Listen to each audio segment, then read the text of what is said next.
This week on South Asia Diary, the Taliban returned to Bamyan, the site of their cultural genocide. Nepal debates the legalization of marijuana. Pakistan's melting glaciers pose an existential crisis. And meet India's martial arts veteran, 78 and still sparring. All this and more only on WION World is One.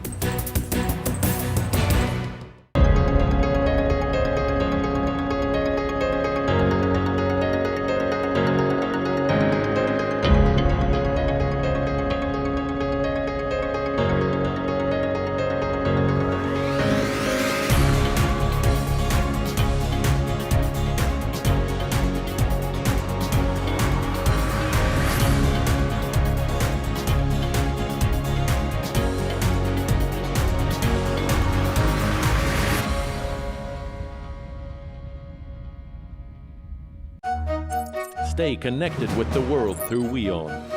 Like the page on Facebook. Follow us on Twitter for new alerts. Instagram for videos and images. And the website for the latest news, views, and analysis. WIOnews.com. World is one.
Good evening and welcome to Gravitas. I'm Palki Sharma Upadhyay. Let's get started.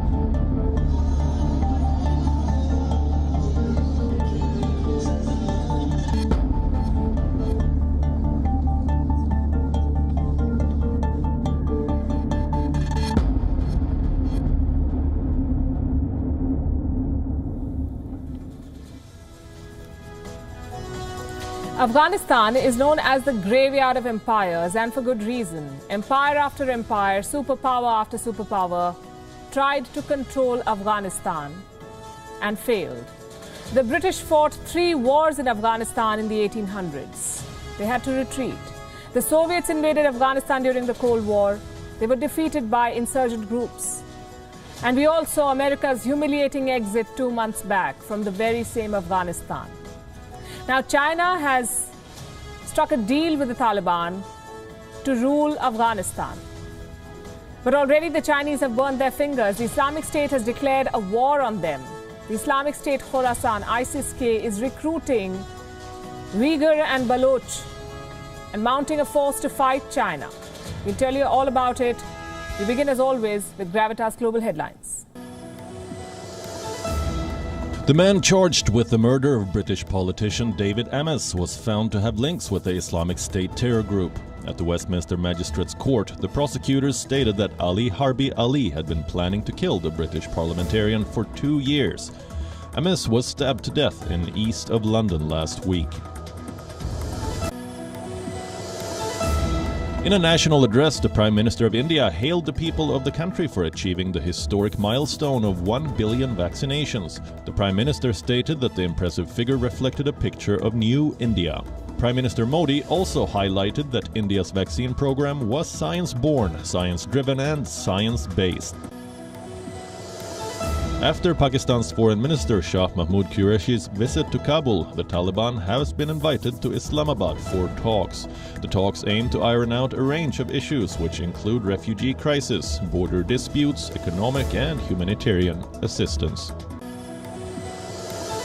A group of 43 countries have denounced China's human rights record at the United Nations General Assembly. Members of UN's Human Rights Committee have criticized Beijing for its detainment of Uyghur Muslims and other minorities in Xinjiang. Turkey, Eswatini and Liberia have joined the list of countries this year. The Russian President Vladimir Putin has dismissed having any links to mercenaries active in Mali. Reports have emerged that hundreds of mercenaries from security firm Wagner were heading to jihadist-hit Mali. According to President Putin, a private security firm in Russia doesn't reflect Kremlin's interests in the Sahel region. The leader of a Haitian gang has threatened to execute 17 kidnapped American and Canadian missionaries if he doesn't get what he wants. The kidnappers have sought $17 million for the release of hostages, which include 5 children. They were abducted on a trip organized by Ohio-based Christian Aid Ministries in Haiti. The world's toughest lockdown in the city of Melbourne has been lifted in light of the improving spate of coronavirus infection numbers in the country. The residents of Melbourne have spent a total of 262 days in lockdown, more than anywhere else in the world.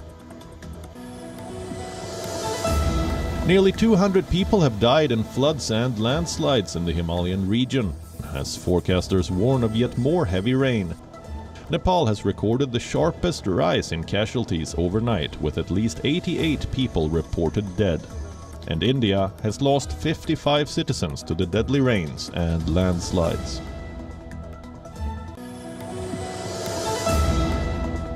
Namibia have qualified for the main draw of the T20 World Cup for the first time with a stunning 8-wicket victory over Ireland. The associate nation comfortably chased down the 125-run target set by the Irish for their first win against a test-playing country.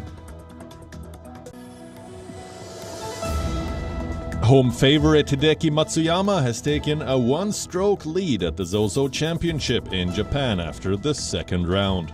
The reigning Masters champion overcame adverse conditions in Chiba to shoot a 2-under 68. American Cameron Tringale is second, ahead of compatriot Brendan Steele and Britain's Matt Wallace in third.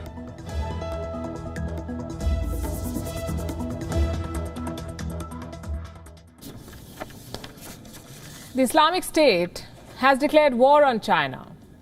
You can call it China's reward for fishing in the troubled waters of Afghanistan. Let me start from the beginning, the story that you already know so far. America left Afghanistan, the Taliban took over, China embraced them, sold it like a masterstroke. China winning Afghanistan without firing a single bullet. That's how it was seen. Wrong assessment, we say. China burning its fingers in Afghanistan is more like it, and I will tell you how. When you befriend terrorists, you're signing up for trouble. Ask the United States. They created the Mujahideen against the Soviets back in the 1980s. Some of them became the Taliban, a group that America could not defeat after a 20-year-long war. The Chinese are committing the same mistakes today. They supported the Taliban only to end up with a target on their back. Terrorists of all hues are flourishing in Afghanistan today. The Taliban pretends to fight them, but they're all cut from the same cloth. They have sympathizers. They also have a power struggle going. So the Islamic State Khorasan is vying for power in Afghanistan, and it has put China on notice. It is recruiting ethnic minorities, the Uyghurs and the Baloch, two groups that have suffered at the hands of China. The ISIS is drawing from them. Let me show you how this is happening. 2 weeks back, a mosque was targeted in Kunduz in Afghanistan. At least 50 people were killed. The Islamic State was behind the suicide bombing. Do you know who was the suicide bomber? Reports say his name was Mohammad al-Uyguri. He has been linked to the extremist Uyghur group from Xinjiang. Now, this is a region where China is carrying out a genocide. You would know that. More than 1 million Uyghurs are being persecuted by the Chinese state. A few extremist elements there are now trying to tie up with terror groups. Xinjiang is becoming the perfect recruitment ground for ISIS. And that's one part of the story. What about the Baloch? Where are they coming from? Last week, a mosque was attacked in Kandahar, the headquarters of the Taliban. There were 2 perpetrators. We have their names now, Abu Ali al-Balochi and Anas al-Khurasani. One of them, as I'm sure you can tell, was a Baloch. Just like the Uyghurs, the Baloch are no fans of the Chinese. They have suffered because of the China-Pakistan economic corridor. They've lost their land, livelihood and people. Some Baloch groups have taken up arms and they've been attacking Chinese citizens working in Balochistan. Now, some of them are joining terror groups in Afghanistan. So do you see the pattern here? The Baloch and the Uyghurs, 2 communities facing Chinese oppression. The Islamic State is happy to add them to their ranks. The Islamic State is exploiting existing divisions to create a force to fight China. The signal couldn't be more clear for Beijing at this point. The Islamic State has the Chinese on their hit list. They've had the Chinese on their hit list for a while now. Abu Bakr al-Baghdadi had labeled China as the enemy way back in 2014. Why? Because of the crackdown against the Uyghurs. Even the violent founder of ISIS knew that China is torturing them. Baghdadi wanted to launch a jihad against China for the oppression of Uyghurs. In the years that followed, the ISIS amped up its propaganda against the Chinese. They came out with a video in 2017. It was called Children of the Caliphate. The video was made in Iraq. It featured around 30 Uyghur militants. There were children too, around 20 of them. They were shown in a training camp. The ISIS had a message for China. They threatened to, quote-unquote, come to China to spill rivers of blood. They wanted revenge on behalf of the oppressed, as they put it, and plant the caliphate's flag in China. The propaganda did not end with that video. The ISIS went on to produce at least 3 videos featuring Uyghurs. They even issued threats through an audio message in Mandarin. It led to a terrorist attack on the Chinese. In June 2017, terrorists from ISIS kidnapped 2 Chinese teachers from Balochistan. They were ultimately killed. And since then, China has played a victim card, but it's not a victim. Its deeds fuel the rise of terrorist threats, and it has created problems for the entire region. Look at this piece from the Global Times. It says the East Turkestan Islamic Movement, or the ETIM, has ties with the Al-Qaeda. This group was founded in Western China. Today, at least 200 ETIM members are currently in Afghanistan, according to reports. They are being sheltered by the Al-Qaeda. And they have clear backing from the Taliban. Now, despite knowing all of this, China went ahead and backed the Taliban. Now, ETIM is believed to be working with ISIS Khorasan, and Beijing continues to punish more than 1 million Uyghurs for the deeds of a few. Now it has the Islamic State to deal with. The ISIS Khorasan is in expansion mode. It is recruiting new members, launching more attacks. And what better target to establish its credentials than China? Meanwhile, Pakistan's gambit too is backfiring when it comes to the Taliban. What happened in Afghanistan has emboldened Islamists in the country, and their logic is quite simple. If the Taliban can do it, why not us? The latest instigator is the TLP, the Tehreek-e-Labbaik Pakistan, TLP. They're a banned Islamist outfit. What are they up to now? Thousands of TLP supporters are marching from Lahore to Islamabad, a long march.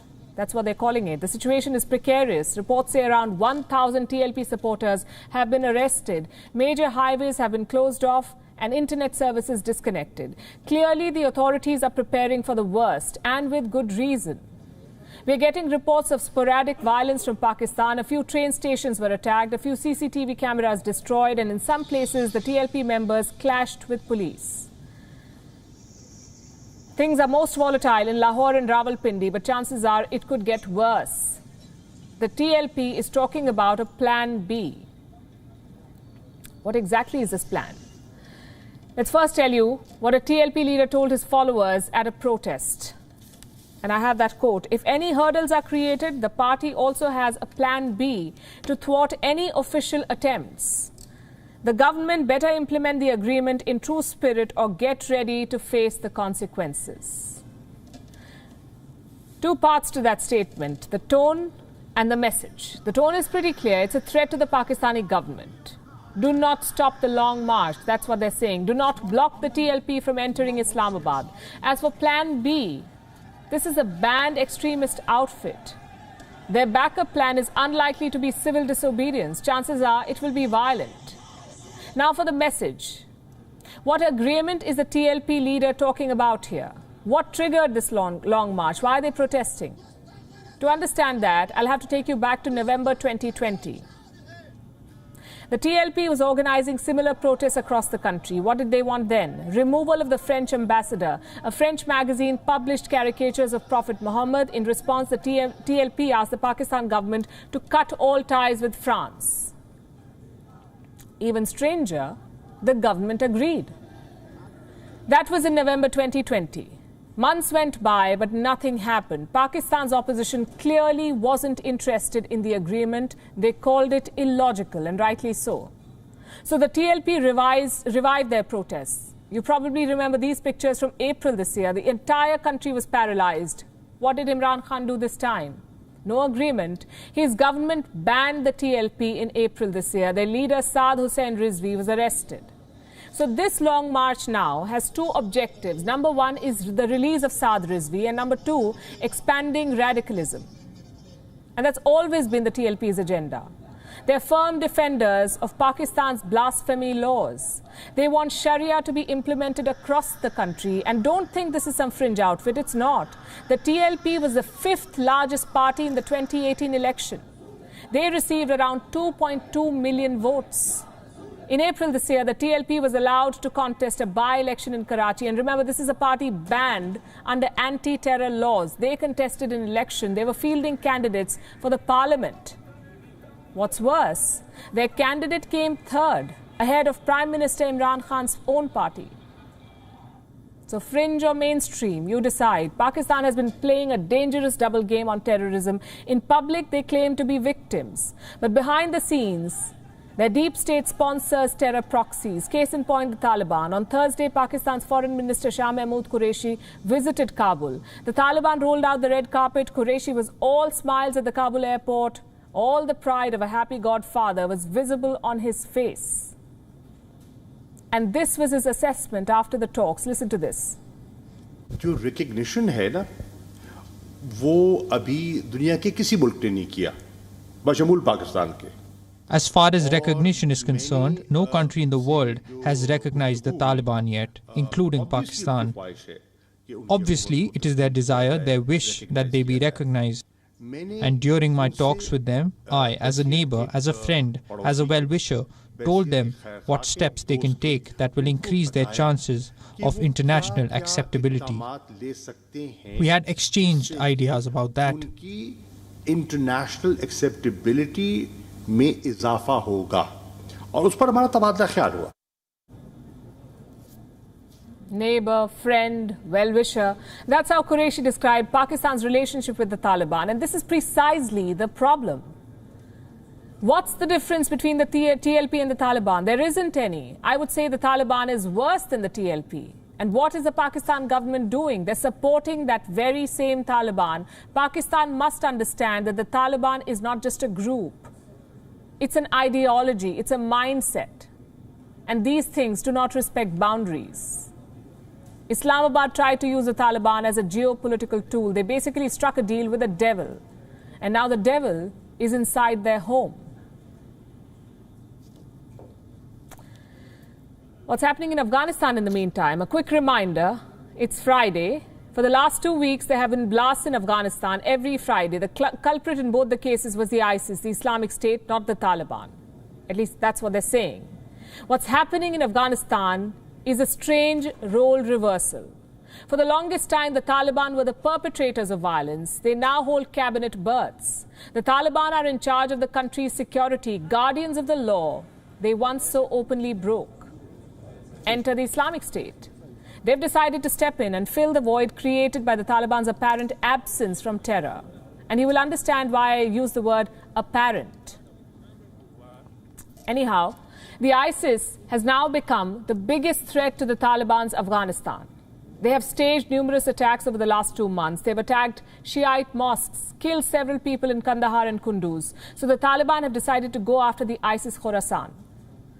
By early October, reports said the Taliban were already hunting for ISIS-K cells. They were gathering intelligence, monitoring phone calls, emails, conducting night raids, even capturing suspects. Reports say the Taliban have now announced a full-fledged operation to defeat the ISIS. First things first.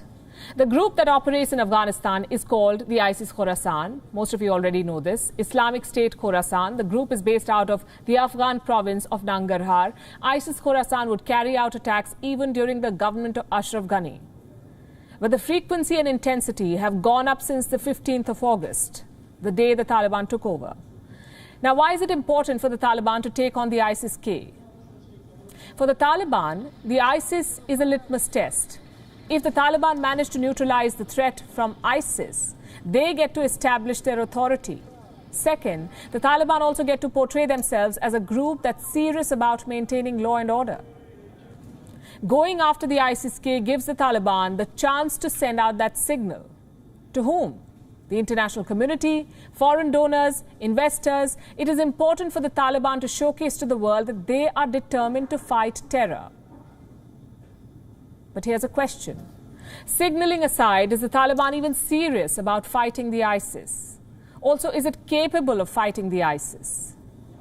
There's a lot that's murky in Afghanistan. Consider last Friday's blast in Kandahar, for example. 47 people died, several were injured. This happened in Kandahar, which is known as the Taliban seat.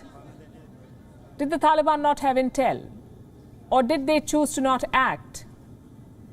Who did the ISIS-K target last Friday? The Shia Muslims. The blast was at a Shiite mosque. It was a sectarian attack on a group that the Taliban once persecuted. And it's here that experts believe that somewhere the lines between the Taliban, the ISIS and the Haqqani network gets murky. An expert I spoke to earlier this evening termed it as the division of labor. They're sharing the burden of carrying out attacks. Here's something else we may want to take note of. A lot of ISIS-K members are actually defectors from the Taliban and other regional terror groups, which means the ISIS-K have sympathizers in the Taliban. Going after the group for real could escalate the infighting in the Taliban. It won't suit them. Let's now talk about law and order. Of course, the Taliban wants to portray themselves as upholders of the rule of law. Of course, the Taliban would want the world to think that they're cracking down on terror groups, or that they, the Taliban, and the people of Afghanistan are victims of ISIS-K. That's the narrative they want to push. But the truth begs to differ.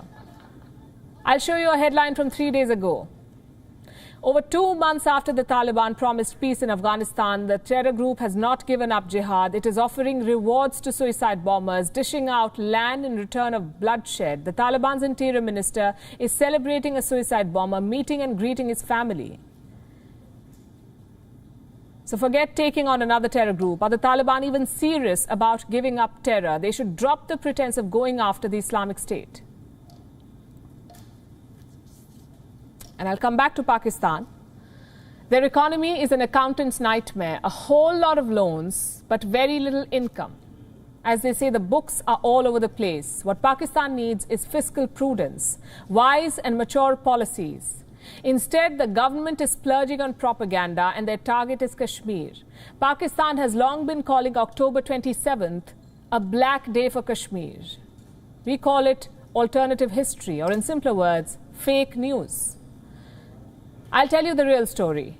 On the 22nd of October in 1947, Pakistani proxies invaded Kashmir. They looted villages, they massacred Kashmiris. It is the darkest chapter in the history of Kashmir. So what happened on the 27th of October? That's when the Indian Army intervened. The Maharaja of Kashmir signed the Instrument of Accession.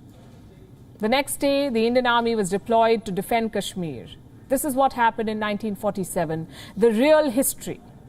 But for decades, Pakistan has been trying to alter these events to portray the Indian Army's arrival as the Black Day. It hasn't worked for all these years, and it won't work this time. But let me tell you what the plan is. Pakistan is asking its foreign missions to observe a Black Day on the 27th of October. All missions have been asked to make plans, a list of activities, the budget, the whole works. On Monday, members of the Pakistani parliament will be briefed on the proposed activities. The foreign ministry has labelled this as top priority, more like misplaced priorities. Officials are desperately writing letters to the foreign ministry. They need to get funds approved. And here's one such request for $1,000. In this case, it was sanctioned. But this is money that Pakistan does not have. Global lenders are wary about dealing with Islamabad, and rightly so. On Thursday, the Financial Action Task Force, or the FATF, decided to retain Pakistan in the grey list. They want to see further action against terror suspects. We say, don't hold your breath. Pakistan is getting cozy in that grey list. Plus, they now have company. Turkey has joined Pakistan on the same list. I know allies tend to have similar policies, but this is uncanny. The Pakistan government is in no shape to fund a propaganda campaign. In fact, they are in no shape to run a country. Reports say Pakistan will need $51.6 billion of outside financing in the next 2 years. $51.6 billion in 2 years. Without this money, the country could collapse. And things are moving in that direction. The World Bank says Pakistan's foreign debt has increased by 8%. It is among the top 10 nations with the most amount of foreign debt. What are Pakistan's options here? Can China help them? Well, not really. Their own economy is about to blow up. The debt crisis has revealed the fault lines in China's lending spree. What about the IMF, the International Monetary Fund? Reports say Pakistan is trying to strike a new deal with the IMF. Again, no guarantee there. This is a do-or-die moment for Pakistan. Either tighten the purse strings or brace for impact. Islamabad is doing neither. They're spending money they do not have. This whole Kashmir Black Day narrative has already been rejected. And they're pouring money into a dead campaign. Let me tell you why. These pictures are from Dhaka. More than 100 people gathered to observe Kashmir Black Day. This happened today in Bangladesh's capital, October 22nd, not October 27th. And that's why we say this is a failed campaign. But Pakistan doesn't seem to mind. Failed or not, they plan to keep spending money on this. The rising extremism, the rising debt, the terror attacks, nothing can dissuade Islamabad from this doomed campaign. It's a billion-dollar hunt for Bigfoot. And we know how that one ends. Speaking of endings, here's one that is not even close. We wish it were. The pandemic is not over. The Wuhan virus is still spreading. Infections are rising once again in many parts of the world. In Russia, for instance, cases have spiked. Daily deaths are at an all-time high. In the United Kingdom, 500,000 cases have been reported in the last 2 weeks. And a new kind of Delta variant, according to some reports. Even China is fighting another outbreak. Dozens of cases have been reported in at least 10 provinces. How are these countries dealing with the fresh outbreaks, and what does it mean for the world heading into the holiday season? Our next report explores. This may sound like deja vu, but the Wuhan virus has resurfaced. The Delta variant has become a cause of concern. It is sending several countries into another lockdown. In Russia, where a Delta subvariant is spreading, new infections have hit a second consecutive daily record at 37,141 cases. Daily deaths too have surged to a fourth-day record, with 1,028 dying in the last 24 hours alone. To curb a further spike in infections, the Kremlin has decided to impose a week-long workplace shutdown. October 30th to November 7th will be non-working days across Russia, aimed at breaking the chain of infections. In the United Kingdom, the situation is no better. Cases are on the rise. Hospitalizations have increased in the last 2 weeks. 500,000 cases have been reported, with 50,000 cases recorded on Monday alone. That's more cases than what France, Germany, Italy and Spain are reporting combined. On Tuesday, daily deaths reached 223, the highest daily figure since March this year. With winter approaching, there are strong indications that another lockdown is in the offing. Not far away in Latvia, a 4-week lockdown has been imposed to slow a spike in daily infections. Latvia is one of the least vaccinated countries in Europe. Only 54% of its adult population has been fully vaccinated. This is well below the European Union average of 74%. The result is this: Latvia is reporting the second worst infection numbers, with 3,133 infections reported in the last 24 hours. The country will now impose a stringent lockdown till November 15th. First of all, my apologies to those Latvian residents who have been responsible and acted in their own interest, as well as in interest of their families and country, and got vaccinated. We as the government and society as a whole have not succeeded in achieving a high enough vaccination coverage. So we must also ask you to suspend your lives for several weeks to avoid the worst possible scenario.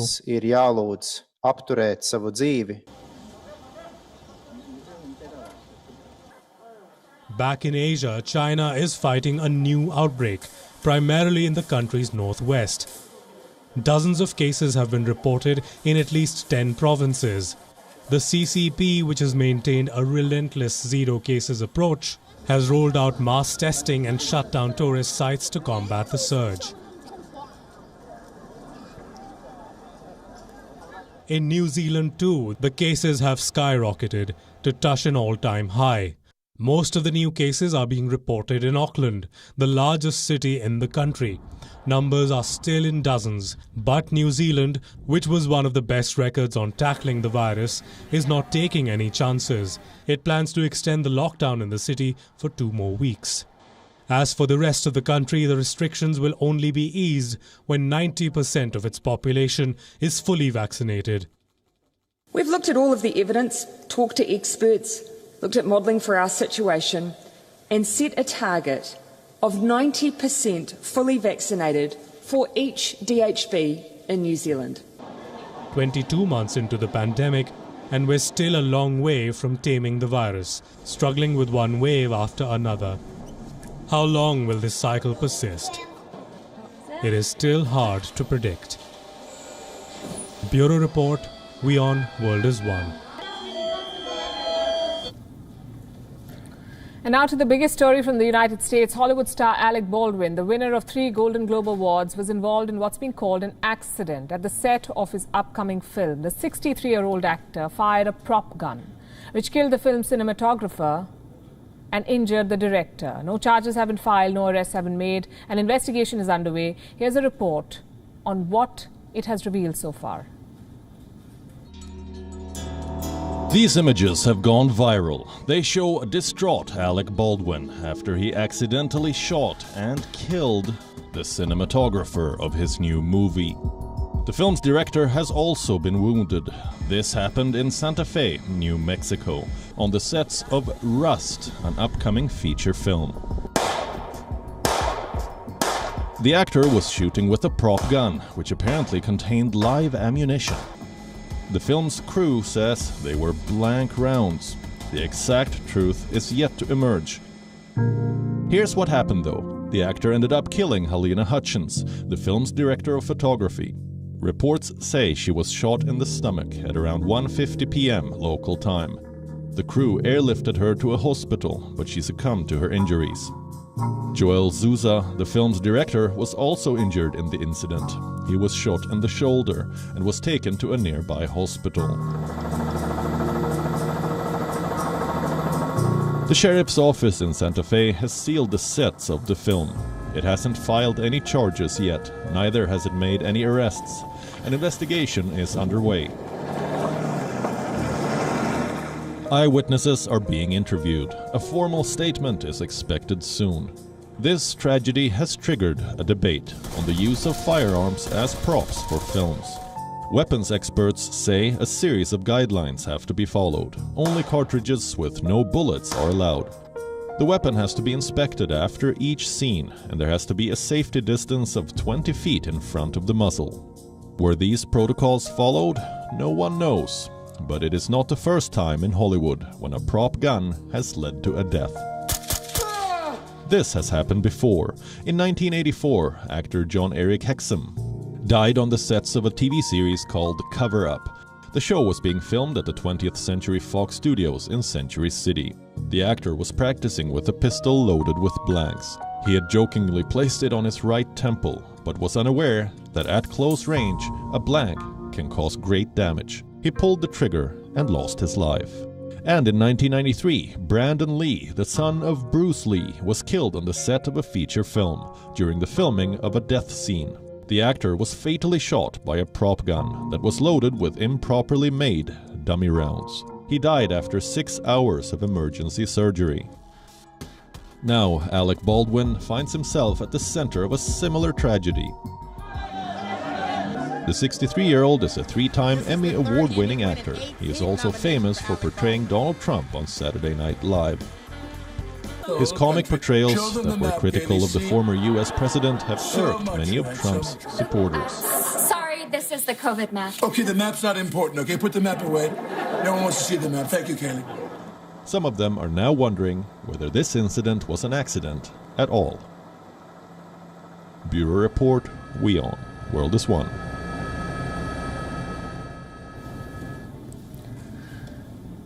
Do you know what crime bosses do when the police hunt them? They change countries, they take a new name, a new job. Basically, they take a new identity. You would have seen it in the movies, those passports, fake passports that they have. It's easy enough for a man, really. But what if you're a social media company with 3 billion monthly users? Simply put, there's no hiding. But Facebook is trying anyway. Mark Zuckerberg wants to rebrand Facebook, a new name, a new logo. But can we expect a new culture? Highly unlikely. This is not some big reform campaign, by the way, or a top-down revamp. It's basically a PR stunt. Here's what Mark Zuckerberg is planning to do. Put all his companies in a single box. Instagram, WhatsApp, Facebook, all these products will fall under a single parent company. What will this company be called? Apparently, it's top secret. Zuckerberg is expected to announce the name on the 28th of this month, 28th October. But what's the plan here? Is this renaming or rebranding? Could be a bit of both, we're told. Reports say this is all part of their metaverse project. Now, this is complicated technology, metaverse, almost science fiction. Think of it as the next stage of the internet. A virtual parallel world that never stops. Your money becomes digital, your avatar becomes digital. It's basically an alternative digital life. It sounds impressive, also scary. Facebook says the metaverse will be built in 10 to 15 years. Will this rebrand help them achieve that dream? It's a stretch. One company cannot build the metaverse. Plus, how does changing a name affect the company's objectives? This is not about expansion, you see. This is about rehabilitation. Facebook has been in the news for all the wrong reasons. Data theft, privacy breaches, encouraging violence, tax evasion. Mark Zuckerberg went from being tech titan to Bond villain. So this grand plan to rename his company, to bring us a new Facebook, it's a classic case of misdirection. No one you see has problems with the name of the company. In fact, Facebook is a great name, perfect for a social media company, we say. Our problem is with what Facebook is doing. It violates our privacy, it harvests our data, refuses to remove fake news. These are the problems with Facebook, not its name. Last month, there was a big revelation on Instagram. The company knew about its toxic impact on teenagers. It knew that Instagram users were vulnerable to depression, anxiety, other mental health issues. What did Instagram do about it? Absolutely nothing. Now, these are the problems that Mark Zuckerberg needs to address. Instead, he wants to rename his company, Facebook. He wants to make big tech even bigger, and I'll tell you how. Do you remember the Facebook outage this month? Some server issue at one company, and suddenly the whole world goes dark. WhatsApp, Instagram, Facebook, everything went down for a few hours. This is a problem with a monopoly. One company controls everything. If that company crashes, it takes everything and everyone down with it. How can you stop this from happening? Well, one option is to break up a company. Facebook, for example. Instagram would be a separate company. WhatsApp could be separate. This would take away their competitive edge. For Apple, you could separate the hardware and the App Store. And these are not new ideas. In the last century, we broke up oil giants and railway tycoons. Today, we have digital monopolies, but breaking them will not be easy. I mean, Facebook is doing the exact opposite at the moment. They're centralizing all their platforms under one name, one company. It's basically a gimmick. If Facebook is serious about change, it must start with the leadership.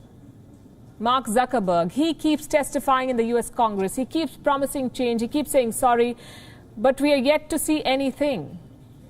If Facebook wants a baptism, it must first expel the troublemaker. In other words, Mark Zuckerberg must go. I know it sounds radical, but that's how accountability works. It's a lot like the Taliban 2.0 business, you see. The same leaders, the same ideology, the same policies. When people ask what's in a name, sometimes the answer is nothing.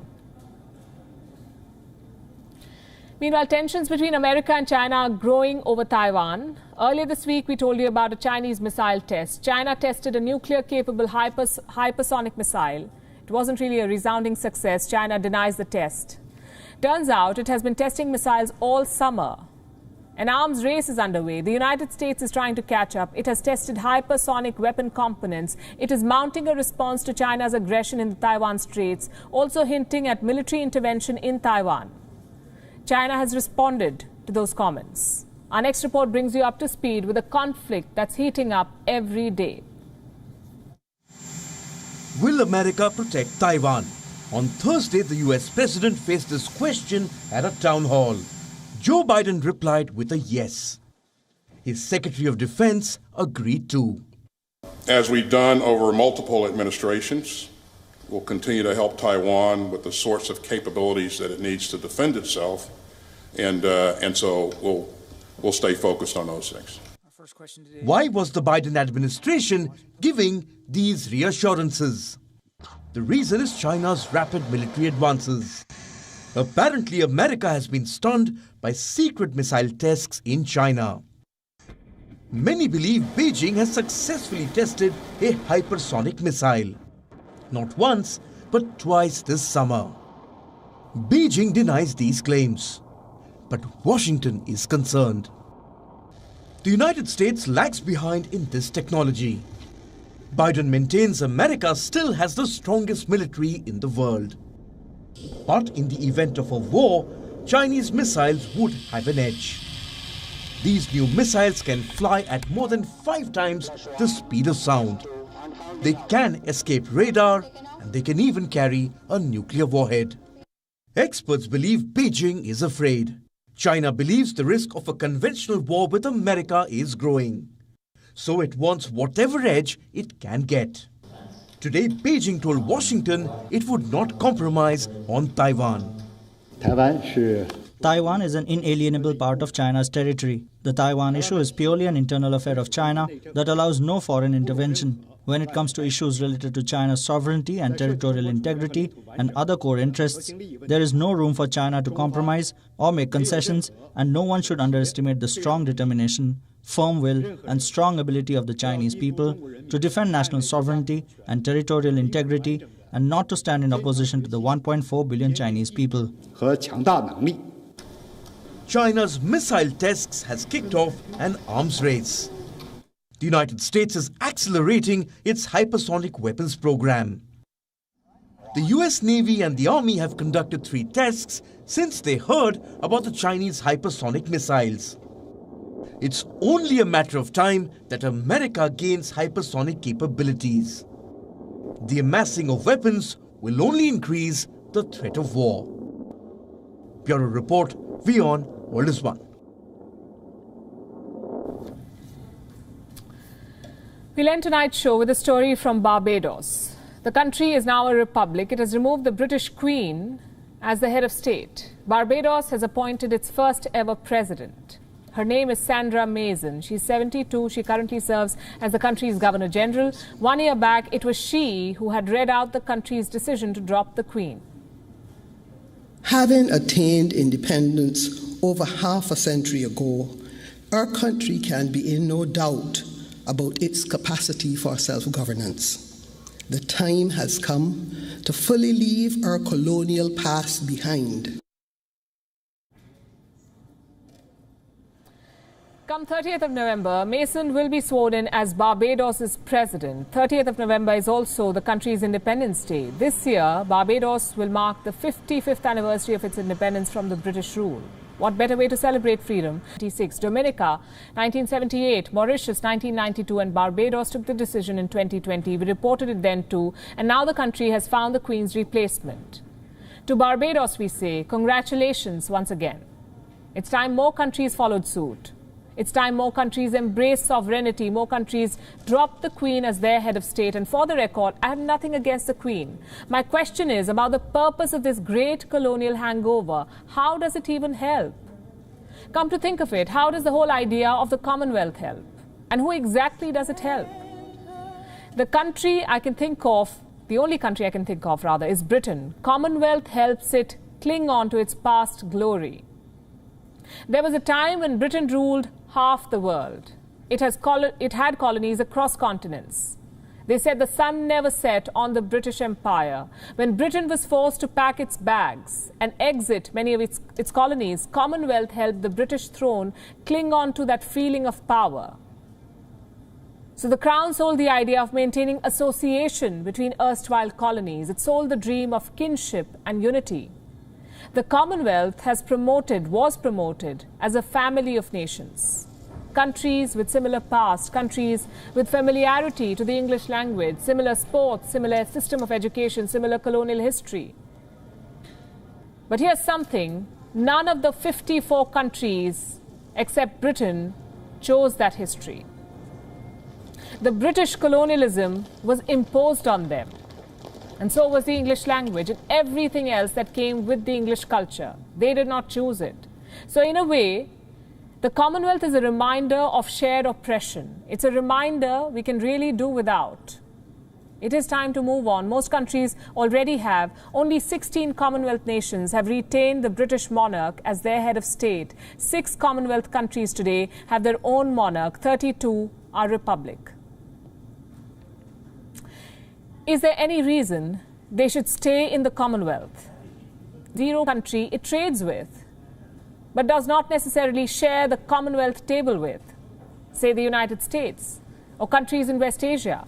When the pandemic struck, the Commonwealth group forgot its kinship and unity. Every country was busy securing its own border, closing exports and saving its own people. And that's only fair. A country must secure its own interests first. Today, the world is moving towards strategic relationships, partnerships. There is no place for kinship. Even Britain moved out of the EU. But somehow it is afraid to exit the Commonwealth. Why?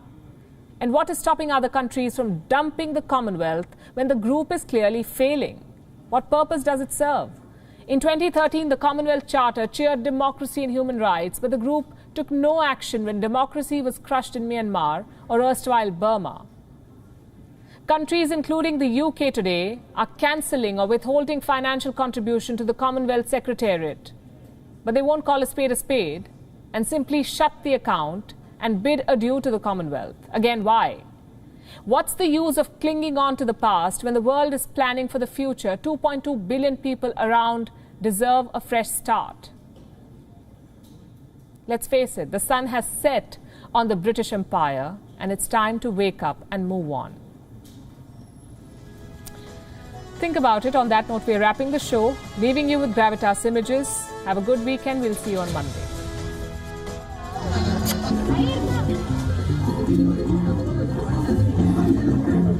Si Caramelo sabe hacer algún truco, este es el momento. Correctamente la nariz y la gracia, jurado. Tenemos que tapar correctamente la nariz y la voz.